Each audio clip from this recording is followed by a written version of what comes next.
आज का latest update है ये 9 जून 2021 कार्यालय जिला शिक्षा अधिकारी प्रारंभिक शिक्षा जयपुर।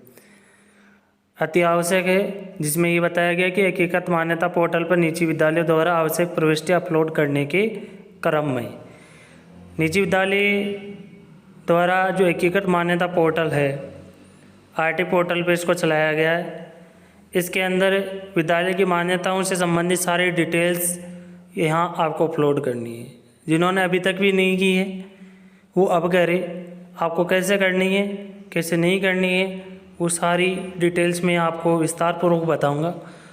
आप फॉलो करें उन्हें और ध्यान से देखिए कि क्या क्या आपको करना है। ये मॉड्यूल जो है काफ़ी समय पहले चलाया गया था लेकिन अभी भी एंट्रीज नहीं हो पाई है जानकारी के अभाव में। तो देखिए आपको किस प्रकार से ये एंट्रीज करनी है। वीडियो शुरू करने से पहले आपके पास निम्न जानकारियाँ होनी चाहिए। विद्यालय की सामान्य जानकारी, सोसाइटी के अंदर आपके पास अध्यक्ष, सचिव और कोषाध्यक्ष इन तीनों के मोबाइल नंबर होने चाहिए, तीनों का आधार कार्ड, तीनों की मेल आईडी, तीनों का पूरा पता और तीनों की जन्मतिथि होना जरूरी है। उसके बाद में सोसाइटी विवरण के अंदर आपके पास सोसाइटी पंजीयन की प्रतिलिपि होनी चाहिए, विधान की प्रतिलिपि होनी चाहिए, कार्यकारिणी की प्रतिलिपि होनी चाहिए। ये सभी अध्यक्ष द्वारा स्वप्रमाणित होनी चाहिए। मैं सील और इनकी पीडीएफ फाइल बनानी है। पीडीएफ फाइल बना के 500 की जिसकी साइज 512 KB से ज़्यादा न हो।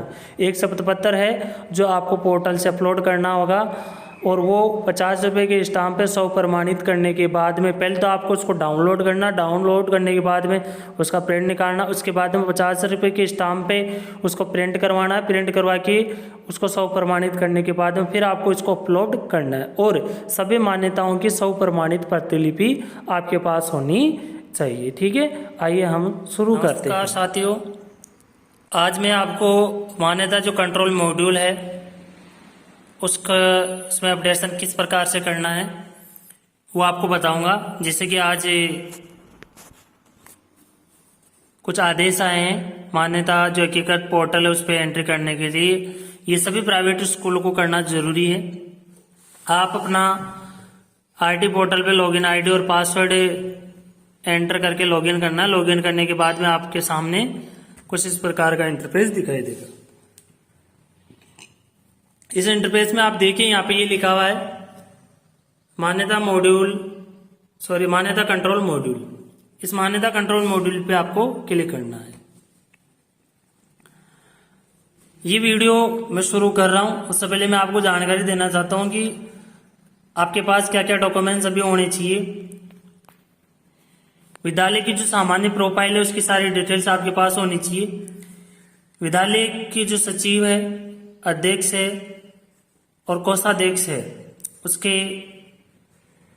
नाम, उसका आधार कार्ड, उनका जन्मतिथि, एड्रेस, ये सभी आपको जरूरी है। ईमेल आईडी भी आपको जरूरी है और आपके पास जो विधान है, सोसाइटी विवरण है, जो भी मतलब डॉक्यूमेंट्स मान्यता संबंधित है वो सारे आपको चाहिए यहाँ पे।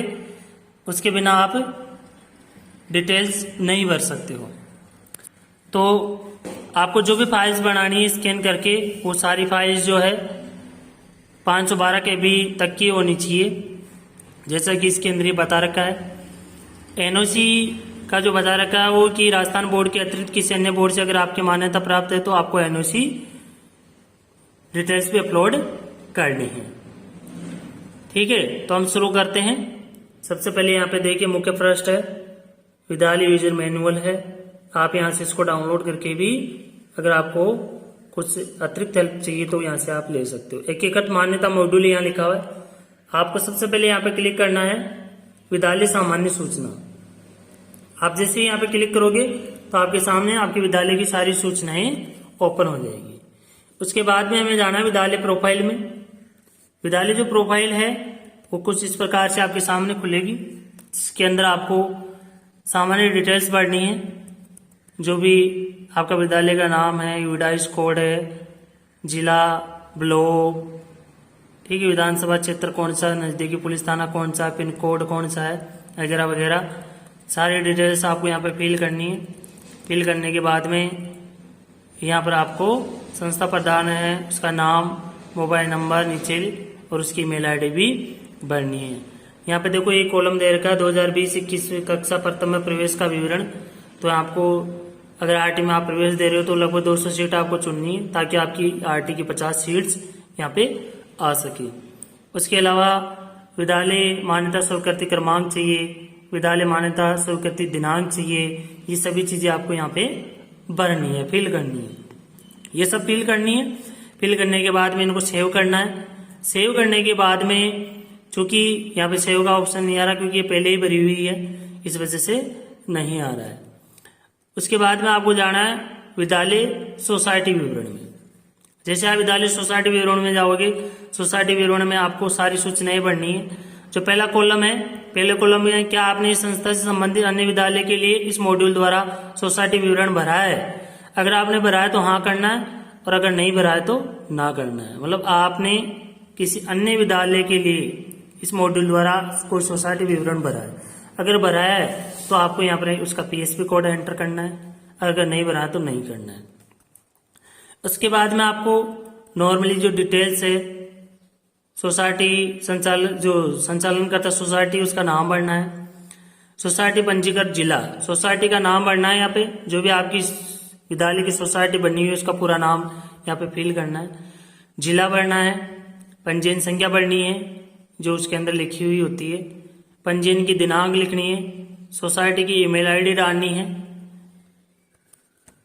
उसके बाद में नॉर्मली आपको परिक्षेत्र डालना है कि कौन सा है, डिस्ट्रिक्ट में है।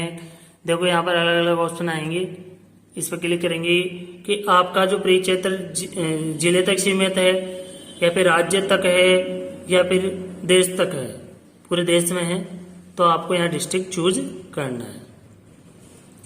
उसके बाद में जिले आ जाएंगे।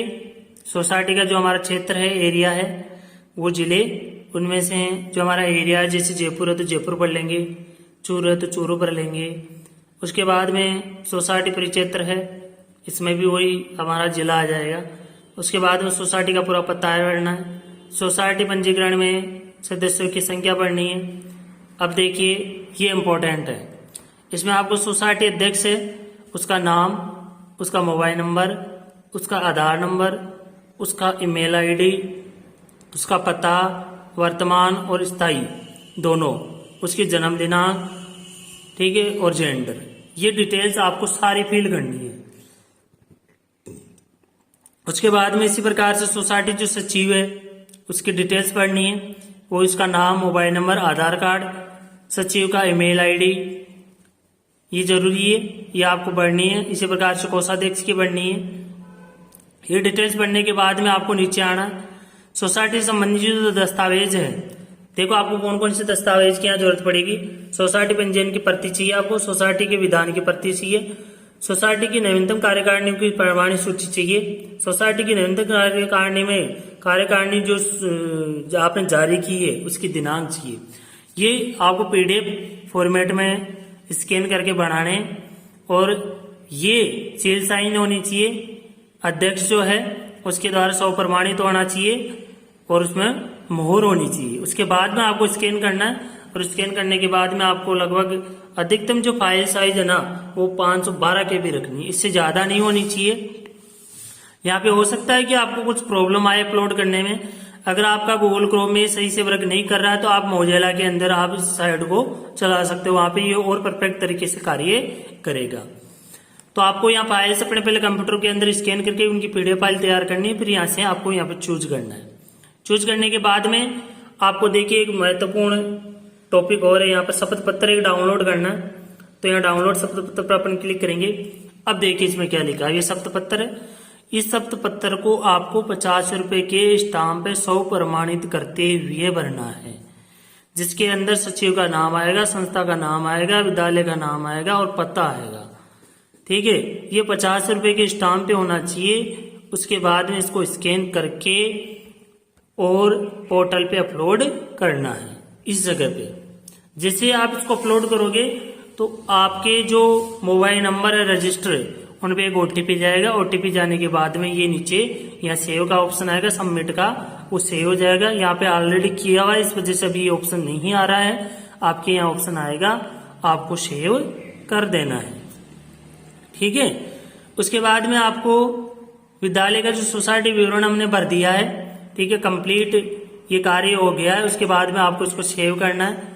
सेव करने के बाद में अब देखिए हमारी जो 3 स्टेप थी वो उनमें से 2 स्टेप्स हमारी कंप्लीट हो गई है। अब हमें चलना है तीसरी स्टेप में। तीसरी स्टेप है हमारी मान्यता विवरणिका। कौन सी स्टेप है? मान्यता विवरणिका। इसके अंदर आपको क्या करना है, मान्यता का पूरी अब अपनी 3rd स्टेप है। इसमें अपने विद्यालय सोसाइटी विवरण की एंट्री कर दी। अब मान्यता विवरणिका की एंट्री आपको यहाँ पर करनी है। तो मान्यता जो विवरण है इसमें नोट लिखा, आदि दिनांक तक विद्यालय द्वारा ली गई मान्यताओं का क्रमवार सही सूचना भरे। अब तक जो भी आपने आपको मान्यताएं मिली, जैसे 8th क्लास की मान्यता मिली, 10th की मिली, 12th की मिली, तो सारी मान्यताओं की यहाँ पर आपको एंट्री करनी है। तो यहाँ पे आपको विद्यालय की मान्यता श्रेणी जो है वो चूज करनी है। ठीक है, चूंकि मेरे यहाँ खुल नहीं रहा क्योंकि ऑलरेडी यहाँ पे अप्लाई किया हुआ है, इस वजह से यहाँ पे ओपन नहीं हो रहा है। तो विद्यालय मान्यता श्रेणी जो भी है वो यहाँ पे आपको डालनी है। विद्यालय मान्यता की उपश्रेणी यहाँ पे डालनी है। विद्यालय का मान्यता वर्ष आपको यहाँ पे डालना है। विद्यालय को जो मान्यता मिली है क्या वो स्थायी है या फिर अस्थायी है? स्थायी है तो स्थायी करना है, अस्थायी तो अस्थायी करना है। और अगर आपकी मान्यता अस्थायी है तो यहाँ पे आपको निर्धारित वर्ष डालना है, समय सीमा कितनी है। उसके बाद में आपने विद्यालय की मान्यता कौन सी मीडियम में ली है, हिंदी में ली है या फिर इंग्लिश में ली है, वो फीड करना है। या फिर विद्यालय द्वारा ली गई मान्यताओं का प्रकार, मान्यता का प्रकार गर्ल्स के लिए है या फिर बॉयज के लिए है या फिर दोनों के लिए है। उसके बाद में आपको विद्यालय द्वारा ली गई मान्यता का क्रमांक डालना है जो आपके मान्यता के अंदर ही मिल जाएगा। और फिर विद्यालय द्वारा ली गई मान्यता की दिनांक आपको यहाँ पे एंटर करनी है। उसके बाद में विद्यालय मान्यता की जो प्रति है, यहाँ पे आपको जो भी मान्यताएं हैं उन मान्यताओं को स्कैन करना है। और स्कैन करने के बाद में आपको यहाँ पे फाइल चूज करनी है, चूज करके यहाँ पे अपलोड करना है। ठीक है, जैसे आप यहाँ पे 512 KB की PDF फाइल होगी, जैसे यहाँ पे आप अपलोड करोगे तो इस प्रकार से आपका इंटरफेस खुल के सामने आ जाएगा। ठीक है, तो यहाँ पे जो आपकी मान्यता है वो सेव हो जाएगी कि आपको मान्यता का जो क्रमांक है वो आ जाएगा, मान्यता की दिनांक आ जाएगी और मान्यता यहाँ से आप मान्यता का जो दस्तावेज है वो आप देख सकते हो। ठीक है दोस्तों, उसके बाद में ये सारा कार्य होने के बाद में ये तीनों स्टेप आपके कंप्लीट हो गई है और आपका ऑटो सेव भी हो गया है, यहाँ से आप चेक कर सकते हो। उसके बाद में हमारा जो नेक्स्ट टॉपिक है वो है एनओसी विवरण। तो दोस्तों इसके अंदर एनओसी विवरण में मतलब अगर आपके पास एनओसी विवरण आपको कब प्रविष्ट करना है, जब आपने जो राजस्थान बोर्ड है उसके अलावा अगर आपके पास कोई अन्य मान्यता है तब आपको यहाँ पे एनओसी विवरण डालना है। कि आपने राजस्थान बोर्ड के अलावा भी आप किसी अन्य बोर्ड का मतलब बोर्ड के द्वारा मान्यता ले रखे हो तो उसकी एनओसी विवरण आपको यहाँ पे अपलोड करना होता है। तो ज़्यादातर अगर आपके पास है तो आप जिस बोर्ड से संबंधित मान्यता है वो आ जाएगी, वो मीडियम आ जाएगा और विद्यालय का एनओसी वर्ष आ जाएगा, कक्षा स्तर आ जाएगा जिसके लिए आपने एनओसी ली है। मतलब एनओसी उसी के लिए होगी अगर आपकी राजस्थान से बोर्ड से संबंधित मान्यता है तो एनओसी नहीं होगी, यहाँ पे आपको कुछ भी नहीं डालना है। और अगर राजस्थान बोर्ड के अलावा आपके पास कोई मान्यता है तो आपको यहाँ पे एनओसी विवरण भरना जरूरी है। अब हमारा मान्यता पेंडेंसी जो स्थिति है इस पे आप क्लिक करोगे, जैसे क्लिक करोगे आपके सामने ऐसा इंटरफेस आएगा। यहाँ पे देखो ध्यान देने योग्य बात है कि मान्यता पेंडेंसी स्थिति, यहाँ पे जो ग्रीन टिक आ रहा है ना, अगर ये ग्रीन टिक नहीं आ रहा है इसका मतलब कुछ ना कुछ आपने गड़बड़ की है और कुछ ना कुछ कमी रह गई है, इस वजह से यहाँ ग्रीन टिक नहीं आ रहा है।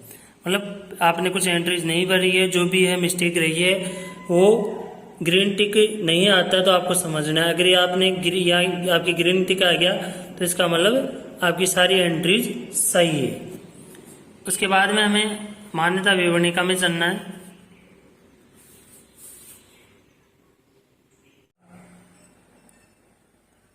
मान्यता विवरणिका। इसके अंदर जो आपने मान्यताएं भरी है वही मान्यताओं की यहाँ विवरण आ जाएगा वापस से। ठीक है, आपने क्या क्या भरा है वही खुल जाएगा, वही चीजें वापस इसके अंदर आ जाएगी। और ये लास्ट आपका पॉइंट है मान्यता विवरणिका व्यू। ये आपका व्यू है, आप पढ़ने के बाद में यहाँ से चेक कर सकते हो कि आपने जो सूचनाएं भरी है वो सही है या फिर गलत है। जैसे आप यहाँ पे एंट्री करोगे कुछ समय बाद में आपको यहाँ पे दिखाई देगा जिला शिक्षा अधिकारी कार्यालय द्वारा सत्यापित है, यहाँ पे भी क्रॉस का चिन्ह आ रहा है जिससे सत्यापित हो जाएगा। यहाँ पर अभी नोट वेरीफाइड लिखा हुआ आ रहा है तो यहाँ वेरीफाई लिखा हुआ आ जाएगा और ये हमारी मान्यता की यहाँ प्रतिलिपि दिखा रही है। ठीक है दोस्तों, इस प्रकार से आप इस पोर्टल पे मान्यता एकीकृत जो पोर्टल है अपने विद्यालय की सारी सूचनाएं फीड कर सकते हो। और फिर भी यहाँ पे आपको कोई दिक्कत हो रही है तो आप मेरे YouTube चैनल के कमेंट बॉक्स में जाके कमेंट करें, जो भी समस्या आ रही है हमें बताएं, हम तुरंत उसका समाधान करने का प्रयास करेंगे। साथ ही हमारे YouTube चैनल को सब्सक्राइब करने का प्रयास भी करें ताकि ज़्यादा से ज़्यादा वीडियो हम आप तक पहुंचा सके। धन्यवाद। जय हिंद, जय भारत।